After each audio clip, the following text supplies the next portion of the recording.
দক্ষিণ চব্বিশ পরগনায় কটা আসন জিততে পারে বিজেপি সেই নিয়ে আলোচনা করব।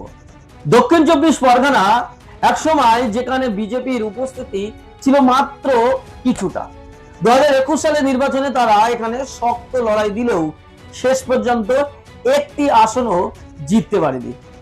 কিন্তু 2026 সালের আগে প্রশ্নটা আবার সামনে, এই জেলায় কি বিজেপি এবার নিজেদের জন্য কিছু জায়গা তৈরি করতে পারবে, নাকি 2021-এর মতো আবারও শূন্য হবে? আমাদের হাতে থাকা গ্রাউন্ড সার্ভে রিপোর্ট বলছে দক্ষিণ চব্বিশ পরগনায় বিজেপির লড়াইটা মূলত দুই ধরনের এলাকায়। একদিকে গ্রামীণ এলাকা যেখানে মুসলিম ভোট বড় ফ্যাক্টর, আর অন্যদিকে শহর ও আধা শহর এলাকা যেখানে জেনারেল ও এসসি ভোটের প্রভাব বেশি রয়েছে। এই দুই চিত্রের মধ্যে বিজেপির সম্ভাবনাও আলাদা আলাদা ভাবে রয়েছে। সবচেয়ে আগে আসা যাক সেই আসনগুলোতে যেখানে বিজেপির জয়ের বাস্তব সম্ভাবনা রয়েছে।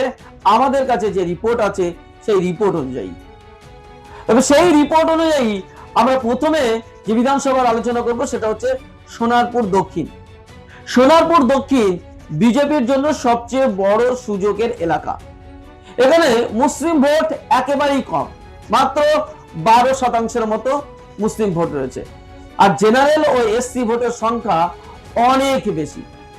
তৃণমূলের বিরুদ্ধে অ্যান্টি ইনকামবেন্সি থাকলে এবং হিন্দু ভোট যদি একদিকে মেরুকৃত হয় তাহলে এই আসনে বিজেপি জিততে পারে, অর্থাৎ এটি বিজেপির জন্য প্রাইম টার্গেট সিট, কারণ এখানে মুসলিম ভোট খুব একটা ফ্যাক্টর নয়। এবার নজর রাখা যাক বেহালা পূর্ব আসনের দিকে। এখানে তৃণমূল বনাম বিজেপির সরাসরি লড়াই হতে পারে।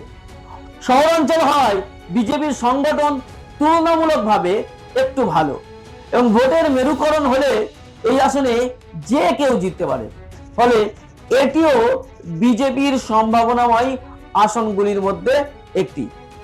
এর বাইরে আরো কিছু আসন রয়েছে যেখানে বিজেপির দ্বিতীয় স্থানে থাকলেও জয়ের জন্য অতিরিক্ত কিছু ফ্যাক্টর দরকার।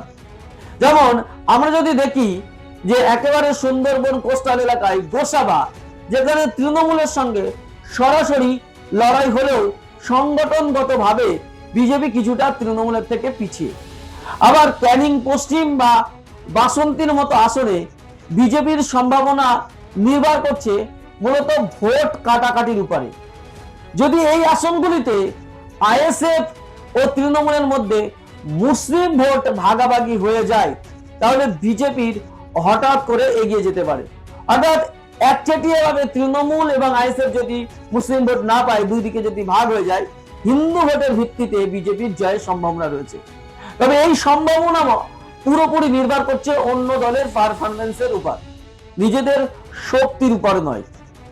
কিছু শহরাঞ্চল বা আধা শহর আসনে, যেমন আমি যদি বলি বারুইপুর পূর্ব, মহেশতলা, যাদবপুর, এখানে বিজেপির উপস্থিতি থাকলেও তারা মূল লড়াইয়ে খুব একটা এগিয়ে নেই, বরং তৃণমূল ও বামফ্রন্টের মধ্যে লড়াইয়ে ফলে বিজেপি তৃতীয় স্থানে থেকে যেতে পারে, কিংবা ভোট কাটাকাটির ফলে আবার বিজেপির লাভ হতে পারে। ডায়মন্ড হারবার, ফলতা, মেডিয়া বুরুজ, কসবা এই আসনগুলিতে মুসলিম ভোটের প্রভাব অনেক বেশি, আর যার কারণে এই আসনগুলিতে বিজেপির পক্ষে জেতা কার্যত অসম্ভব, এমনটাই আমাদের রিপোর্টে উল্লেখ রয়েছে। একইভাবে আমরা যদি দেখি মগরাট, উলপি, ভাঙড়ের মতো এলাকায় বিজেপি মূলত বিস্তার করতে পারছে না, কারণ এই এলাকায় মুসলিম ভোট একচেটিয়া ভাবে হয় তৃণমূলের দিকে, বিশেষ করে ভাঙড়ের ক্ষেত্রে মুসলিম ভোট একেবারেই আইএসএফ এর দিকে। সব মিলিয়ে যদি একটা পরিষ্কার চিত্র তৈরি করা হয় তাহলে দেখা যাচ্ছে দক্ষিণ চব্বিশ পরগনা জেলায় বিজেপির জয়ের সম্ভাবনা একেবারেই সীমিত। তারা একটি আসনে জিততে পারে নিশ্চিতভাবে, এবং ভালো পরিস্থিতিতে খুব বেশি হলে তারা দুটি আসন পর্যন্ত জিততে পারে।